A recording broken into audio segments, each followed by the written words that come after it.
Want some swim baits? Huh? Hey, we want some swim baits. Let's go. What's going on, folks? Welcome back to the Fish Life Podcast. And yes, we are going to be giving away swim baits to those that participated in the contest on last Monday's video tonight. Custom swim baits from Smash Tech Custom Baits. We're also going to be talking about the Opens race, which is unbelievably interesting. Woo. Unbelievably interesting. Had a little bit of, somebody kind of planted their flag a little bit at the second Eastern Open. That was really cool. Getting tight.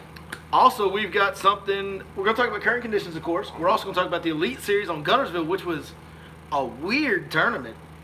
Honestly, it was just a weird tournament. We're going to talk about that a little bit. And what I might be most excited about, we've got a new topic tonight, a new segment. We'll call it a segment. Pimp My Rod. Pimp my rod. Pimp My Rod. It's going to be interesting, to say the least. You don't want to miss that. That's going to wrap up the show later on. Right now, we're going to say some hellos and how you doing to some of our early risers here. Early arrivers? I don't know. We'll figure that out here in a minute. Ryan Burrows in the house. Passengers in the house. Nick Cavazos. Big John's Live. Vic Pearsall. Andrew Alphabet's in the house. Mel Moyle's in the house. We got more coming in every second as we speak. Busting Outdoors just jumped in here. Those are just the ones leaving us comments. Those of you that aren't, go ahead and leave us a comment. You know what I'm saying?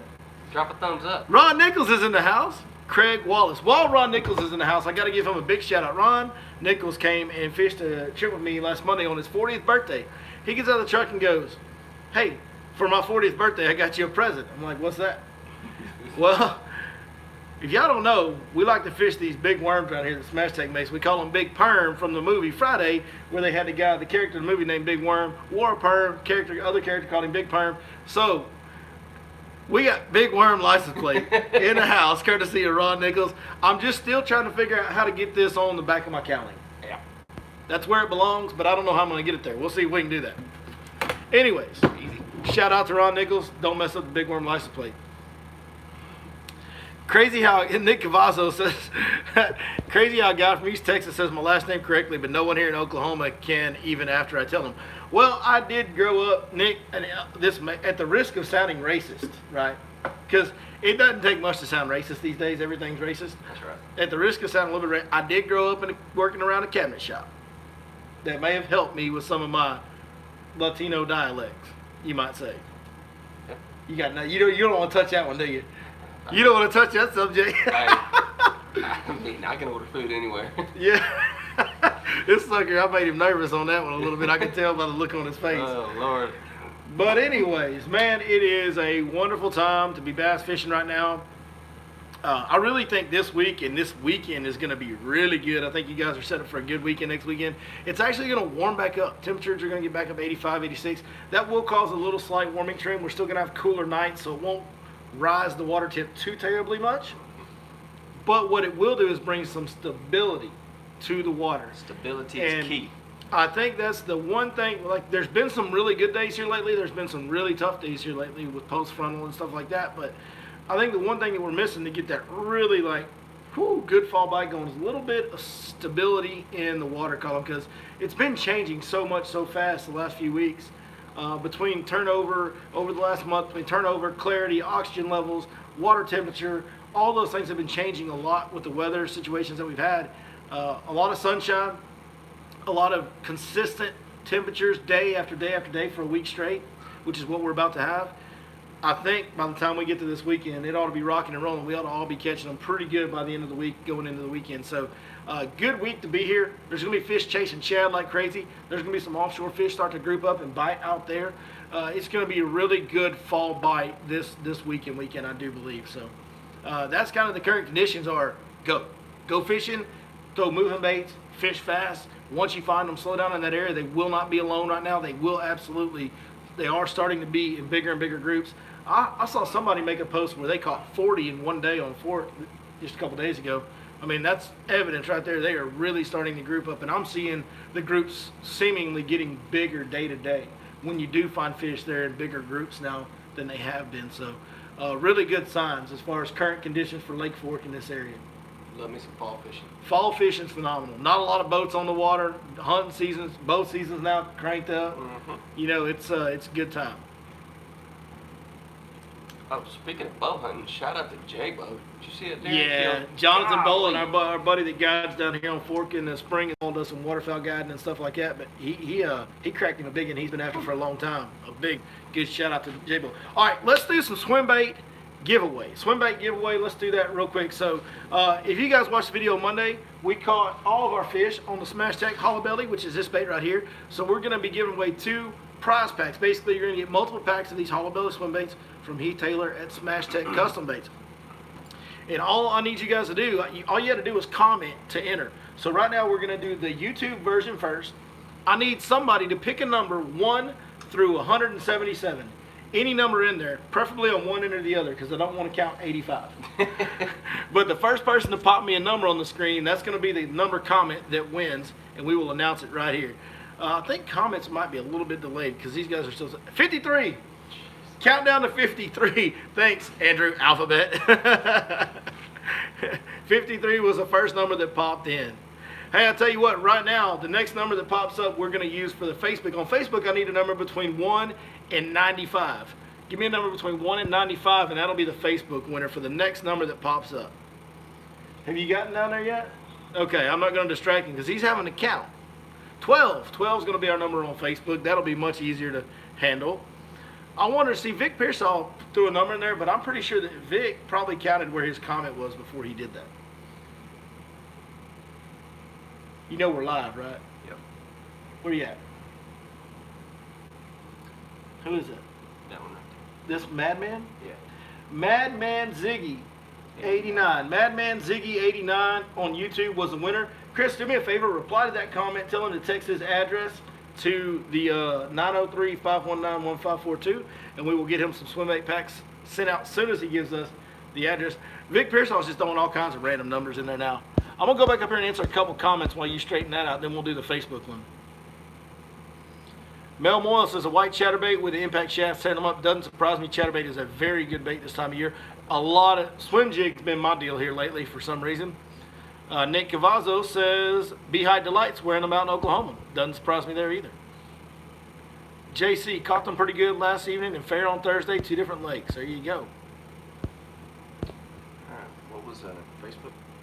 Facebook number was 12. Facebook number was 12. We lost it. That's all right. You bring it back. Find 12 for me. Bring it back. Bring it back. Bring it on back.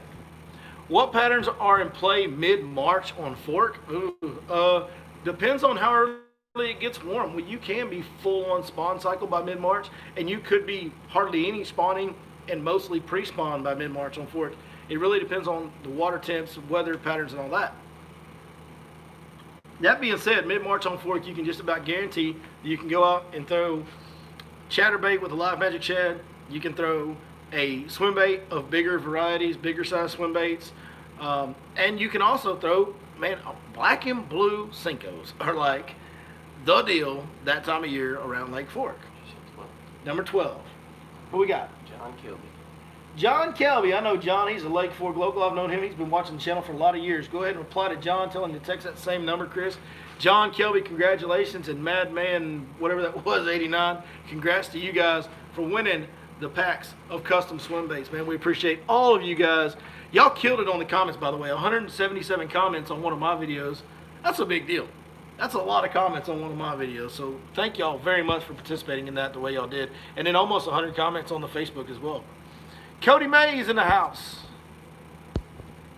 That was Avery Burrow that asked a question about mid-March. She said she's planning a trip to Fork during that time. Well, I hope that helps y'all out. All right, so man, let's dive right in. We'll answer comments as they come along. As we can see them, we will definitely answer comments. But right now, let's talk about the most interesting points race in bass fishing, which to me is the Bassmaster Open circuit. We covered this a couple weeks ago on our last podcast. By the way, sorry we missed last week's podcast, by the way, guys. Off the Water Life threw me a couple curveballs, got a little busy, and we did not get around to doing the podcast last week. That shouldn't happen going forward anymore. We're on track. At least for a while. At least for a while. But there's no guarantee. Much like fishing, there's no guarantees in fishing. There's no guarantees in me either. I'm just going to tell you. There's no guarantees in podcasting. No guarantees in it's going to get a little weird by the end of this podcast. I'm pretty sure. Pretty sure it is. All right. That's your recent Open. Okay, so this was the second event of the Eastern Division of the Bassmaster Opens. They still have 2 more to go. We have 2 more in the Central as well. This was the results from the Open on Lake Hartwell. Cody Mays says Chris Blackman's looking luscious. I told you I was going to get weird by the end of this podcast. Now we're going weird early. That's what my women tell me, brother. Looking luscious. So the results are, we got Patrick Walters in first. This was Lake Hartwell, Eastern Open. Jamie Rampy, Andy Wicker, Bobby Stanfield, Scott Martin, Andrew Upshaw, Jason Christie, IE, because we know why I didn't finish in the top 10. You know why? Because he sucks at fishing. Come on. Derek Lettinen, Mark Frazier, Brandon Cobb with the top 10, right at 10. So the one that stands out to me there is Scott Martin. The deal we talked about a couple weeks ago was there's some of these guys that came and just took a stance, I guess you might say. They did not want to participate and work their way into the MLF deal. They did not want to wait that extra year. They wanted to go fight for a spot on the Bassmaster Elite Series. And that was guys like Scott Martin and Brian Latimer. And I'm drawing a break. Some of the names are, I'm having a brain cramp right now. Castledine another one. Castledine is another one that left FLW to fish the Opens and try to qualify. And Scott was one that was one spot out of qualifying for the Elite Series as before this event, after the first event. Now, where is Scott? Scott is numero uno. Scott is now in the lead. So that means, but like we said, folks, here's the deal about this. One bad day. There's still 2 more events. One bad day at the wrong time. And you can fall right out of, qualifying through the Opens is so difficult. So Scott's in the pole position. He's in as good a position as he could possibly be right now today. But there's 2 more events. You got to be so consistent. You can't have any bad days in the Opens to qualify. Another one, Jason Christie, who's in the top 5 in both divisions. Now he's an MLF guy. He's fishing both divisions. To me, that kind of sounds like a guy that wants to move to the Elite Series. I have no way of knowing it. Jason Christie wants out of the MLF Bass Pro Tour. I have no idea. We've already seen a couple guys in Polnick and Swindle do it. I can see Christie being a best 5 guy. For sure. His star shined brighter when he was fishing for 5 than it has been since he moved over. So, is he hunting for a way out? I guess we'll find out soon enough. It's very interesting. Pull the points rankings back up, because this is what really matters is these points rankings. So Jason Christie's in 3rd in points. Scott Martin's in 1st. Justin Atkins, he's in 9th. He's still within reach. Castledine did himself a lot of good. I said 2 weeks ago Castledine was kind of out of it because he was down to like 29th or something like that. He's now moved up to 13th. So maybe I was wrong. Maybe Castledine can pull himself in there and qualify for the Elite Hold Series. on, what was that comment I just saw? Hackney will go back. Ooh. Hackney's fishing the Opens too, and Hackney might go back. Is he not part owner? I don't know. I don't think so. I don't think he's in that group. Oh. Somebody that knows more, is Hackney part owner of MLF? Not a lot of other names that I see within reach that are, like Brian Latimer's done, dude. Like, what did he finish? I'm just looking at points. Does your thing scroll that far down? I'm looking at points, and Latimer is nowhere to be found, and I'm down in the 70s. Latimer's out, man. There's no way he's qualifying from that far down. Yeah. So, that's a tough deal, dude. I love Brian Latimer. He's a fun guy to watch. He needs to be, and he's a very good angler. He needs to be on the Top Flight Tour, but the way things have worked out, it looks like he's probably, what's he going to do? Fish the Opens again next year? So another thing too, and just a little bit of foreshadowing, next week we're going to talk about another trail, and I'm going to do some very extensive research on it, the NPFL. Okay. Because the NPFL is going to provide yet another avenue for some of these anglers like Brian Latimer. That's so very true. I'm not sure quite what the qualifications are yet, or how. I know they're going to pay for entry fees. We're just going to like dive into everybody that else. next week. We're going going to to educate ourselves. We're going to dive into that That's next right. week. We'll talk more about it next week. So that's kind of what's going on in the Opens. Scott Martin and Jason Christie are right there. All those, and Castledine is on the outside looking in by a little ways. He's in 13th in points. 2 more events, he still has time. If this was the traditional Opens where there's 3 events, hey, Todd might be in trouble. And in the Eastern Division, he's got Cherokee and Lay Lake left. So Cherokee, Castledine could be in. He could be in the driver's seat, so to speak. I know Cherokee. Well, there's no doubt he's going to have to fish out of his mind. Like, he's Right. going to have to fish perfectly for, 6 more days. Because It's these are just- 3-day events. What's crazy about it is, guys like Todd Castledine, there's 30 like Castledine in the Opens right now. If that doesn't tell you what the field is. Yeah, it's really difficult. I mean, we've definitely beat that over the head. It's really difficult to qualify through that. Listening to Luke Duncan's podcast, the other maybe several more MLF anglers would make that. Yeah. I mean, yeah, there's all kinds of rumblings. I don't think anybody knows anything. I will say that Luke Duncan probably working for TH Marine as long as he has and being the role that he has with TH Marine, Luke Duncan has a very good podcast, and he probably gets more behind-the-scenes info than just about anybody on earth. I mean, he gets a lot of that backroom talk and chatter. He knows all those guys on those tours, and Luke fished on the FLW tour when it was a big deal. And so he knows a lot of those guys, and he definitely has some great information. But I think even Luke would tell you that we don't know. Yeah. It's going to be really interesting down the stretch to watch who qualifies to go straight to the Elite Series through the Opens, and the guys that don't qualify, like Brian Latimer, or maybe Todd, if he doesn't just blow it out of the water the last couple of events, he's going to have to really, really finish high in the last 2 events to make it in. What are they going to do? Is it MPFL? Do they go back to FLW? What are they going to do? Because, I mean, I was just what I know about the MPFL. It's looking like they're going to want to be a player, and they're going to do everything they can to be. But there's a lot of work that needs to be done, and like I said, a lot of research that I'm going to have to do to figure out what all that's going to look like. Well, and there's a lot of rumblings. Is the Bass Pro Tour in trouble financially? There's been a lot. One thing I've learned about fishing, I think, especially since the split happened, is everything is hearsay until I see it on paper.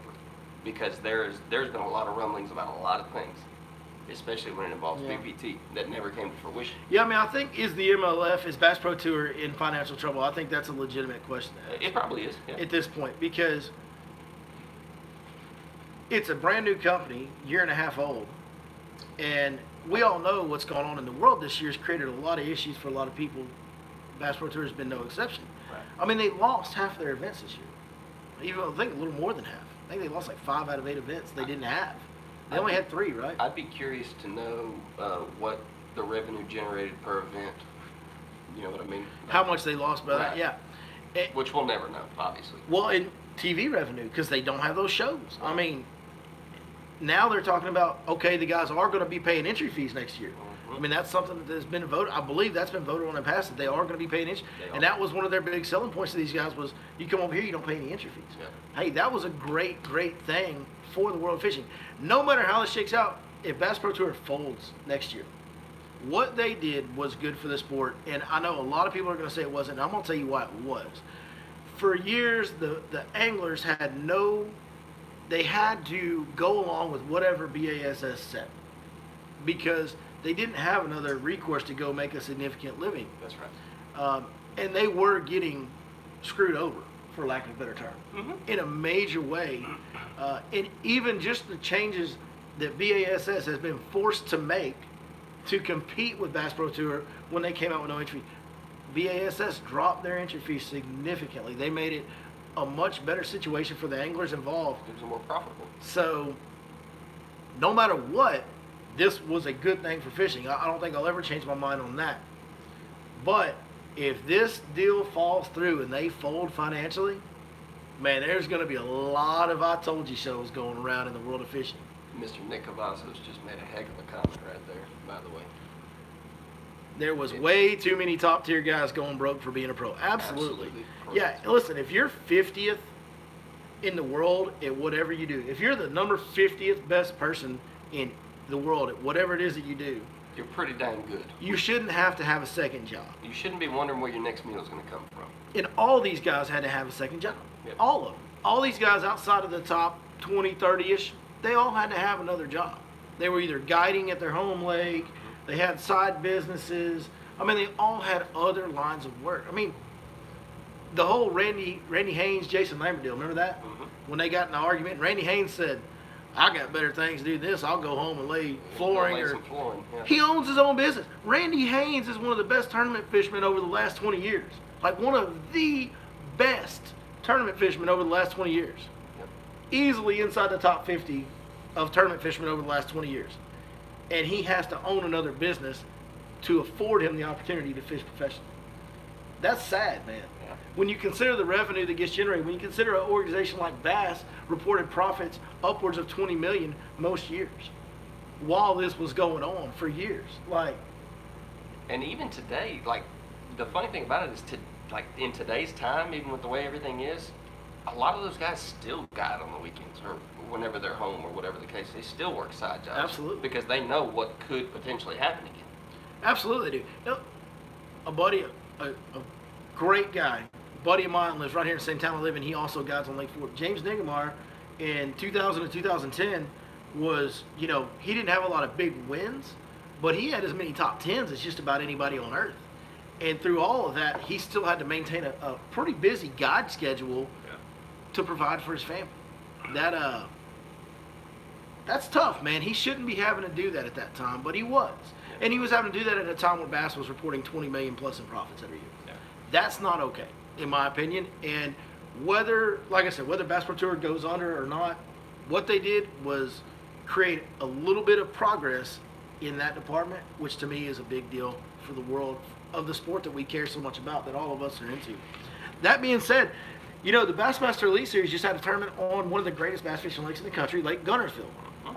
That being said, they had it at a difficult time of year. I don't know if they were doing turnover, summer to fall transition. I don't know, obviously, what the fish were doing on Guntersville. I will tell you this. Big ones were napping. Earlier in the year we talked about, we were so, you know, one of the things that was kind of neat was with what happened with COVID, one of the positives was bass fishing throughout the rest of the year. It was going to stretch it out throughout the entire year. Then by the time we finish this season, we'd be rolling into the next one.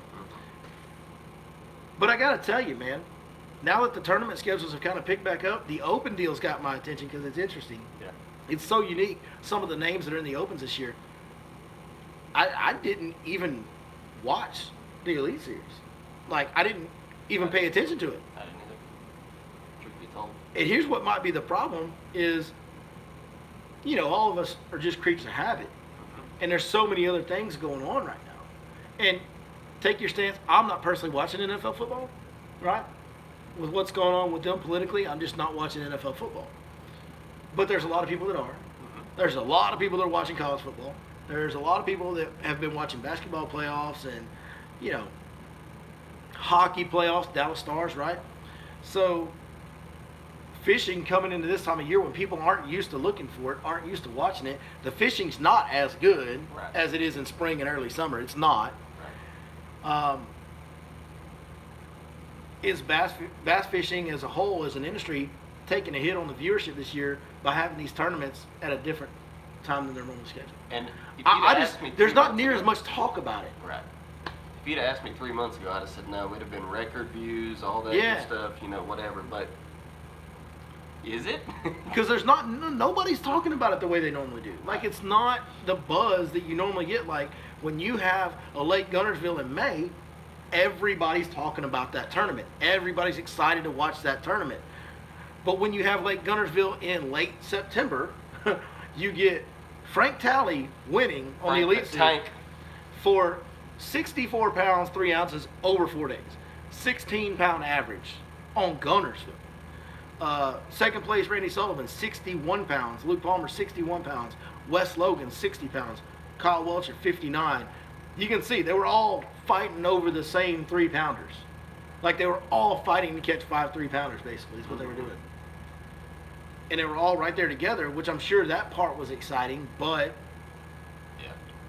it just, you don't want to watch an Elite Series event on Guntersville to watch them catch 15 No, pounds a day. you expect a 20-pound average at least on Guntersville. You want to see them pop some heads, Right. and that just wasn't happening. It just wasn't happening. So, granted, I did not pay attention to it like I normally would have, Right. but I don't feel like I missed much, No, it wouldn't appear so. right? Yeah, I mean, it's, which arguably, if you ask me, the fall on Guntersville would be the best time to have an event. But maybe we weren't quite in the fall. Right, maybe right? not. We weren't into Maybe the not. peak Well, of fall. apparently not. Apparently because not. I've seen what happens in the fall in Guntersville, personally, so, yeah. Nick Cavazzo says the only reason I watched and knew it was coming up is because I am in fantasy fishing. Yeah, I hear you. Rippin' Lips says pay attention to Kyle Welcher. Kyle Welcher Yes. is for real. Yeah. Kyle Welcher is very consistent. No matter what the conditions are, no matter what fishery they're on, Kyle Welcher is 1,000% for real. No doubt about it. Show us those custom swim baits, close-ups. So here's the hollow bodies we gave away because these were the ones we caught the most fish on in that video. Little hollow belly swim baits. They got extra plastic in the nose. They're very, very durable. Vibrate more than any other hollow bait I've ever seen. But we've got a couple other baits that he makes laying around here. Got a little line through right here. Let me get that hook out of it. So for those of you watching on audio, we're showing some close-ups. Now this one's been laying around on his desk for a long time, but there's a custom gizzard shad line through that he does. Here's another little line through bait that he does. He probably, I think he has now it's like 13 or 15 different swim bait models that he does. He's got a lot. Unbelievably good swim baits. Every time I go fishing with him, the dude has at least 9 or 10 swim baits on his deck, and he always catches them on them too. It's kind of annoying. He's the swim baitingest dude I ever met in my life. He is. So, one other thing that I noticed on this Elite Series event, you know, being a fishing guide, the expectation sometimes that people show up with can be a little unrealistic. It can be, especially on Lake, like Fork, that's so legendary for big fish and all that. But one thing that I always tell people, it's funny because fishing guides as a whole, guides be like, right? Guides be like, we catch them every day. But the truth be like, no, you don't. Fishing guides don't ever want anybody to know when they've had bad days. They don't want anybody to know maybe they had a bad week or 2 or a month. It happens. Yeah, I don't care who you are. You following. And I heard Alton Jones Jr. recently doing an interview discussing how people think that these pros just catch them wherever they go. What people don't realize is they see the peak of a week's worth of work, and they only see the guys that did the best with that week's worth of work on a given fishery. They don't see that for those 3 days of practice, most of practice is eliminating water. Like they're going around catching absolutely nothing and saying, okay, I'm not coming back here. I'm not coming back to this spot. I'm not coming back to the XYZ spot.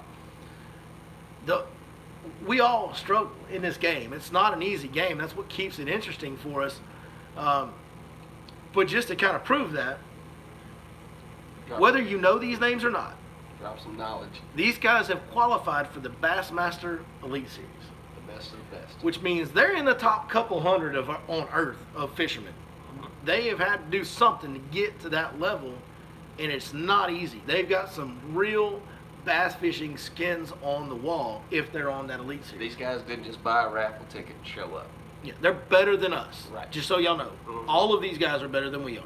Even Jason Christie. And I'm talking about y'all and me. No, Christy with a Y is not better. And he's not on the Elite Series. I know. He's not on the Elite Series. I just had to say that. Christy with a Y is not on the Elite Series, and he's not better than us. I had to throw it in there. Get me to the site so I can scroll down to the bottom of the Guntersville results. But what I wanted to make a point was, on the Guntersville results, there was guys that fished Guntersville for 2 days. Okay, 2 days. And the bottom was 3 pounds and 3 ounces over 2 days. Let's see who that was. Let me get back up here to it. Greg DePalma. Not calling you out, Greg. It happens to everybody. 3 pounds, 3 ounces over 2 days. In fact, there was 5 guys that are some of the best fishermen on earth that for 2 days on one of the best fisheries on earth couldn't muster 10 pounds over 2 days of fishing. I'll tell you the name that sticks out to me, Bill Lowen. Bill Lowen had 9 pounds and 9 ounces for 2 days on Guntersville. And Bill Lowen has been there and done that at just about everything you can do in bass fishing other than a classic and angler of the year. Yeah, he's like short of that, he's done all of it. He's won Elite Series events. He's done all that stuff. He won FLWs. He's got a few T-shirts. Yes, even Clifford Perch, Jamie Hartman, who Hartman. won the last Elite Series event on Guntersville, right? 11 pounds, 13 ounces over 2 days. Folks, it's not an easy game. We all struggle way more than we would want to let on. Myself included, every fishing guide you've ever heard of included, and every tour level guy. Lee Livesey he was the best fish catching fishing guide on Lake Fork over the last 3 years before he started fishing the tour. He hadn't been out there as much since he started fishing the Elite Series. But Lee Livesey's on the Elite Series, and since he's gotten there, has done really well. He had a great year last year, qualified for the Classic, all that good stuff. Lee definitely has the skins on the wall, and I watched him day in, day out catch them when others weren't. When some of the best that I know of wouldn't catch them, Lee would. Guntersville suits Lee's style of fishing to a T. Lee had 18 pounds over 2 days. He had 11 pounds on day 1 and 7 on day 2. He caught listen to this. He caught a largemouth, a smallmouth, a spotted bass, and a meanmouth all in the same day. Weighed in all 4 of those in the same day. That's a talent in its own. I mean, I don't know. That may have never been done before. Research. 4 different bass species weighed in one bass tournament. That's pretty solid. I don't know how you could ever top it. Yeah. Nobody's going to break that record, so he's got that going for him. But I know Lee. I know of Lee's skills personally. I've met Lee. We've talked a couple times. I know him. I've seen Lee in person, what he does on a day-to-day basis. For him to only catch 18 pounds on Guntersville, that just goes to tell you, we all struggle at times, depending on what time of year it is, what day it is, whatever. John Cox. We've had the argument that John Cox might be one of the best on earth. Might be the best on earth. I was going to say, he is definitely in conversation. He's definitely one of. Yes. We've had the conversation that he might be the best fisherman on earth the last year or two. John Cox got 53rd at this event with 19 pounds for 2 days. 10 pounds a day on Guntersville. And ain't no sunshine and rainbows all the time. So, just a little perspective for you guys. This Guntersville tournament screen perspective, when I looked at it and saw that it only took 15 pounds a day to win it, right? Mm-hmm. So, there you go. Let's answer some comments. Let's do it. Cody Mays says Lake Fork guides will make a good comedy show. Absolutely. I mean, it'd be like, what's that Gator show? Oh, Swamp People? Yeah, we need a bass people on Lake Fork. I'm gonna tell you, the Oh. drama would be second to none. It's great.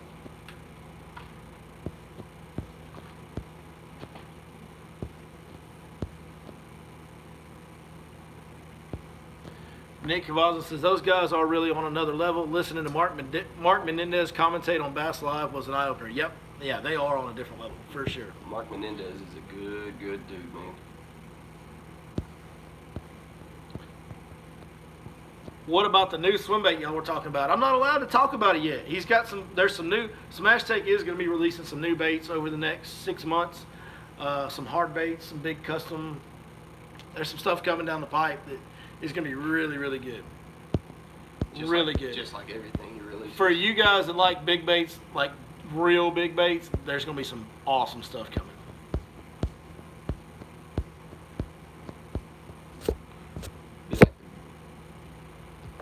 Like I get to fish big perm before everybody else. Mel Moore said it makes him feel better. It should. I guess that's the whole point of that big long rant I just went on. Was sure. just trying to make y'all feel better. I'm trying to make myself feel better when I struggle too, I guess.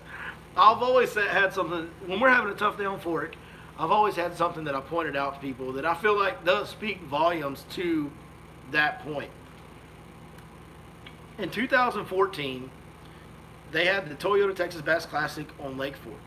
Keith Combs literally set the all-time record for 3 days of professional tournament fishing weight. There's never been a 3-day stretch where they caught more weight than Keith Combs did in 2014 on Fork in May, right around Memorial Day. He caught 110 pounds over 3 days. The smallest of his best 5 every day 15 fish he weighed in. The smallest one he weighed in over 3 days was 6 3/4. It was the best fishing these guys have ever experienced. Kevin Van Dam at that time in 2014 was the best angler on earth, period. Not even really a close second. When they were experiencing the best fishing they've ever experienced, the best fisherman on the planet on day one caught 2 for 5 pounds. If KVD can go 2 for 5 pounds on the best fishing they've ever experienced, all of us can 0 on any given day. It can happen. It just is what it is, as they say. All right, so where are we at? Are we there yet? We're getting there. Are we to the? Have we covered everything we were supposed to cover? Yeah. Yeah, we're good. I am excited for this segment.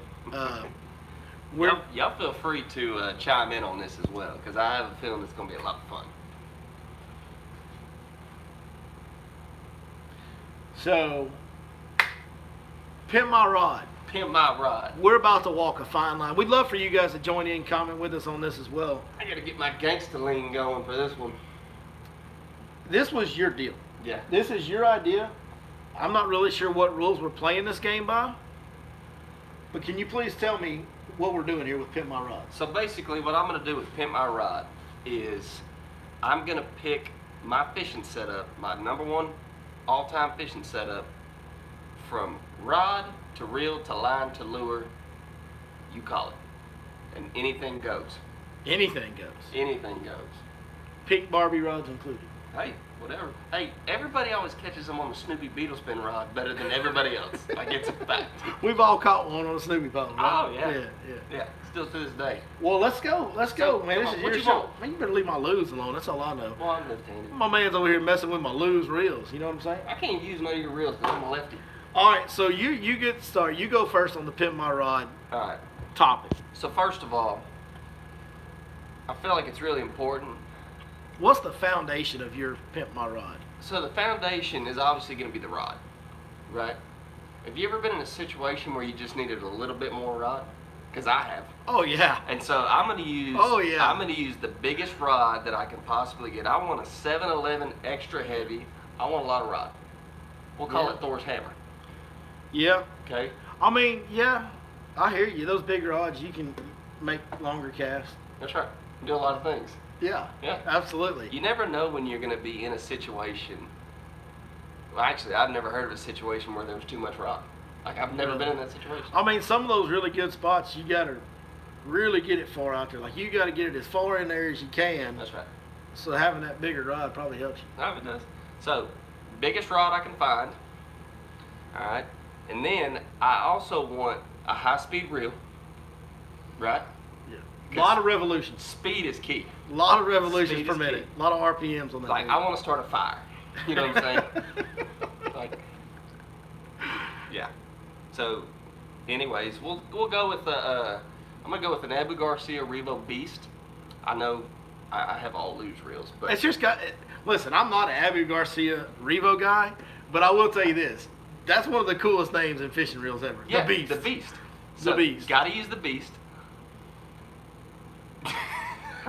Yeah, that's a great comment. Great I just comment. saw that. All right. Great comment. So, I'm going 7-Eleven extra heavy broomstick, freaking telephone pole, Beast reel. I'm gonna go with 85-pound braid. Okay, because I mean, You just power, all power. well, I mean, you know, you ever run into a big girl and you got to give her just a little bit more? Yeah, man, you need a little finesse to your game at some point. That's See, not- so I'm gonna chime in here because I just can't let you keep going down this road because I've got to stand up and talk for the guys that would prefer to work with a big rod, but it doesn't have to be the biggest rod in the game, right? You know, like a 7.6 lighter, heavy-ish, like a 7.6 heavy, but with like a moderate tip. Right. So you can get a lot more speed out of that rod. You just can't. I mean, you can't get as much speed with it being a stiff tip. Like, you can't always have it just super stiff all the way up and down. That's what everybody says that doesn't have the rod I got. I mean, sometimes you need a little more speed. Well, okay, fair enough. I like a 7.6 heavy with like a moderate tip, right? Yeah. I'm with you on the high speed gear ratio. I think Yeah. RPMs, Speed is key.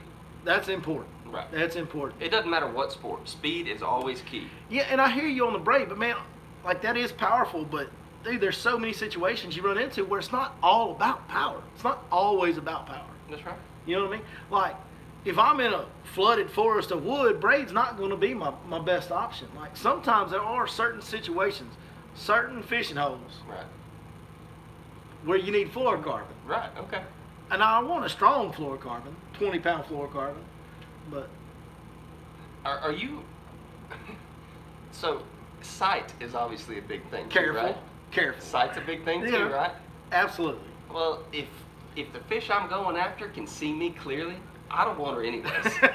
You got no chance. Yeah, you got no chance. If you're in a situation where the fish you're after can see your line, Yeah. you're out. I'm out.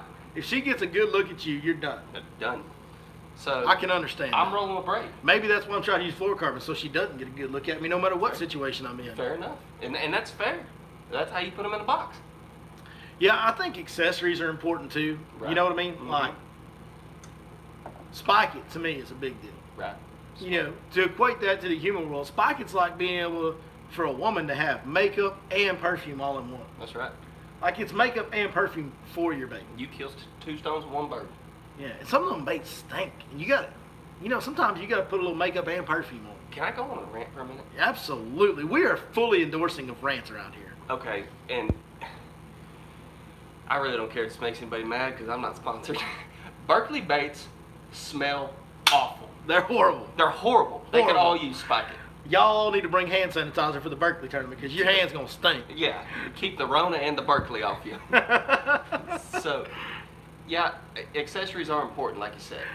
So, Big John's life says, "Why do I feel like I'm stuck at the dock with a 6-inch pistol grip?" Big John's got them one-liners, man. I hear you, Pods. Yeah. I hear you. So, you know, all that being said, you know, big rod, high-speed reel, you know, heavy braid. We got to winch them out of that heavy cover Yeah. because I'm obviously fishing around heavy cover. I'm typically punching. You know what I'm saying? Yes, I do. Okay, so Yes, I do. Punching with a big jig, probably. punching with a big jig. Yeah. So probably I'm gonna go a little bit different. I'm gonna go Texas rig. I gotta have a big old flipping hook because when them big uns jump on there, you gotta have enough hook to get them out. See, this is what I'm talking about. Mel Moy was talking about, it's how you wiggle the worm. 100,000%. The action you put on your bait matters. It matters. And you can't put the right action on every bait with a big, giant, huge, stiff rod. Sometimes you got to have that fast tip. You got to have a little more speed. You got to have a little finesse in your game to work the bait correctly to get the big girl to commit. Because we all after the big girl. I hear what you're saying, but what's more exciting than a big girl making a huge mistake and you just capitalizing just all of a sudden? What's more exciting than that? I mean, I can do that with my faster rod too. That's not true. It takes Yeah, a lot it is true. It takes a lot It is longer to land them. I'm getting them in the boat. I'm getting results. Oh, I don't know. This is not as good as the bass body type segment. We're definitely walking a line. Oh yeah, for sure. So What are we doing? Oh, there we go. There's the punching rig right there. If y'all can't tell, I got more baits just laying around my garage than most people have. that right there, I'm gonna go with the prawn. That's what I'm gonna use. 6inchfishing.com. By the way, if you'd like to order some prawns or anything, go to 6inchfishing.com. Punch in that code, your Lake Fork guide, get that 10% discount on all orders. Shameless sponsor plug. Bustin' Outdoors says this is great. Thank you. Appreciate it. So, Appreciate it. I'm Ben a- Shobe is asking, is it wrong to dead stick it? It's never wrong to dead stick. I'm just going to tell you, the biggest girls love it when you dead stick it. I call it buffering. But they got to be really big if you're going to catch them dead sticking. So if I just stop and they're like, "What happened?" I tell them I'm buffering. So Big John said, give me a 7.6 heavy with a fast tip for real. For real. for real, Like, no, really. In all seriousness, that is a great rod. yeah, arguably the best rod. But yeah, and I'm going with an 1.5 ounce weight. I don't need a 2 ounce weight because I've got enough rod to make it a little more versatile. So Man, somebody's firing shots at me. firing shots. I mean, we're over here just joking around, having a good time, and somebody's trying to be serious. Who's being serious? Cam says, you can tell Billy thinks his way is the only way, even though he pretends like he's hearing others' techniques and opinions. Who is that? Cam? I don't even Hey, know. Cam. I mean, Build your rod. I'm just saying, I don't think my way's the only way, but on the Your Lake Fork Guide channel, it's probably what you're going to hear the most of. I don't really know what to say to that. This just turned into a Limp Bizkit album. Yes.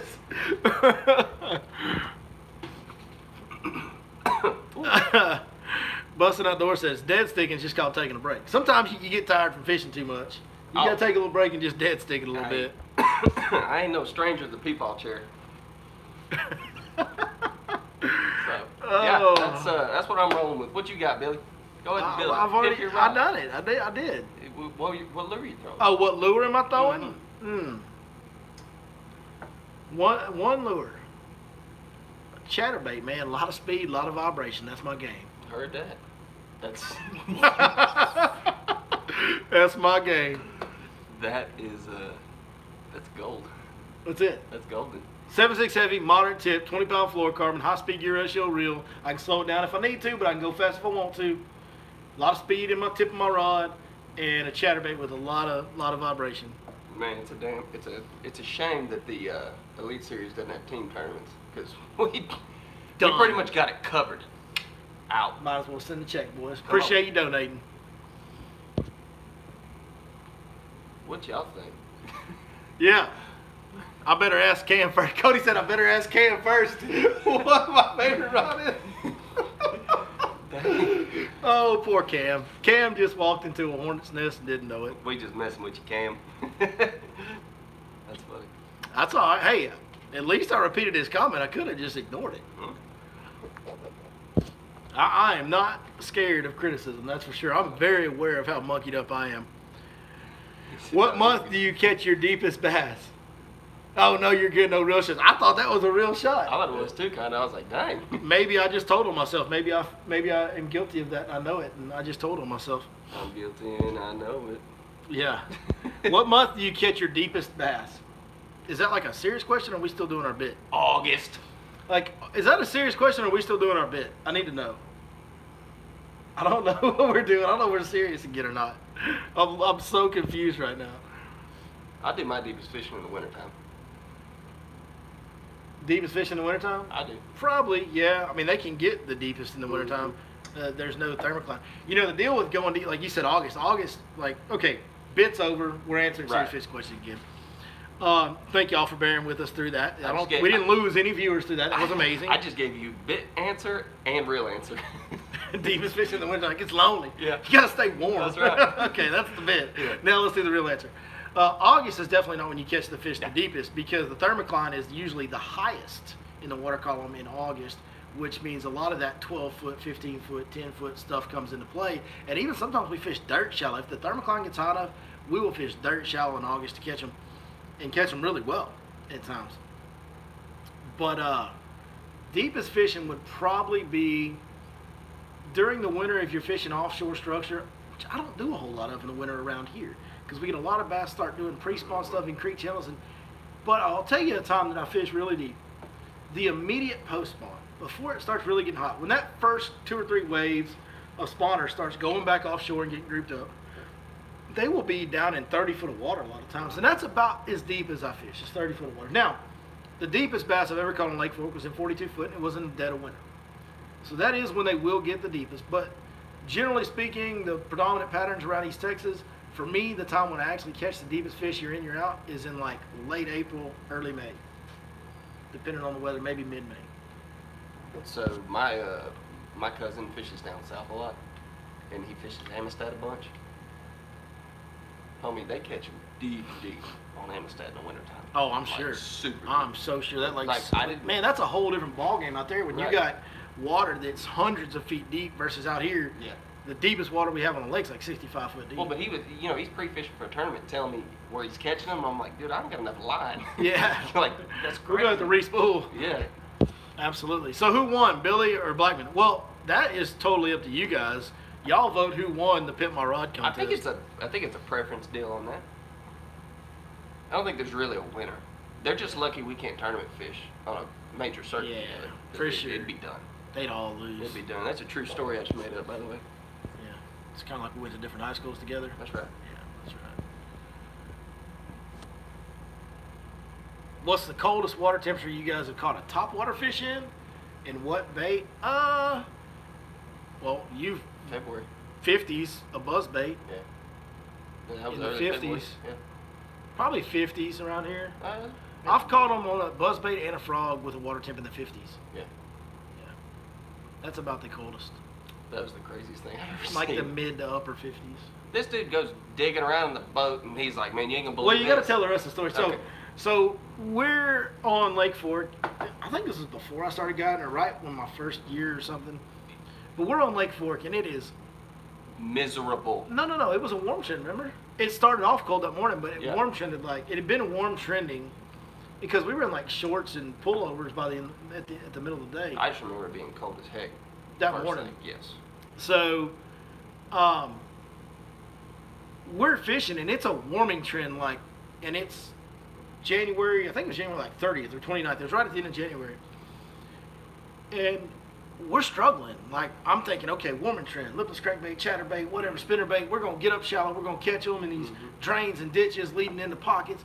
Well, it warmed so much that the back of the pocket was 10 degrees warmer than the mouth of the pocket. Like, there was such a drastic warming trend that what had happened is all these fish had pulled out of those channels and ditches and just got in this much water on the bank, basically getting the most warmth they could because it was just such a major warming trend. And we missed the boat all day fishing drains and channels and doing what we're supposed to do on a warming trend in January. But this was an extreme warming trend, water temp wise.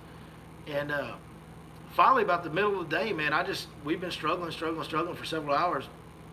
And I just got to digging around, and I just thought, you know, I've experienced this before in the past where they can get so shallow sometimes on a warming trend that the only way you can get a bait to them is a topwater.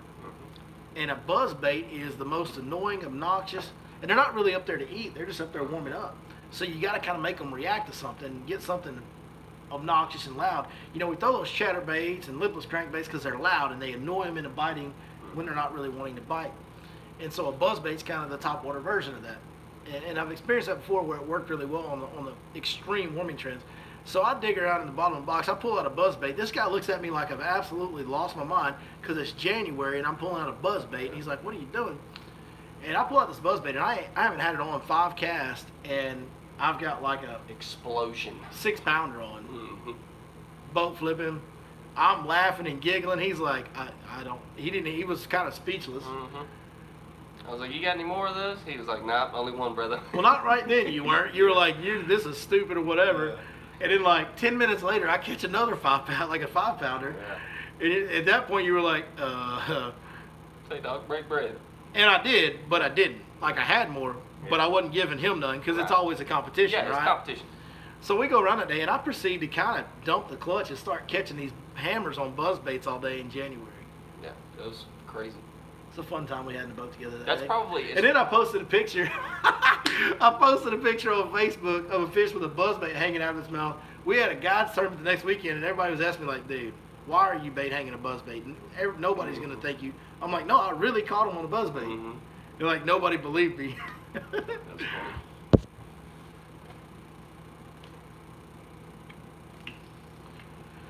Oh, 54, yep, same water temps. When is Captain Ron coming back? I don't know. Captain Ron, he's down there guiding on Palestine. We don't see each other near as much as we used to. We used to run out of the same marina every day, and we just aren't, Just missing each other. yeah, he's fishing other lakes that I don't really fish that much, although tomorrow's video is from Lake Palestine. Whew. It's not great, don't worry, don't get too excited.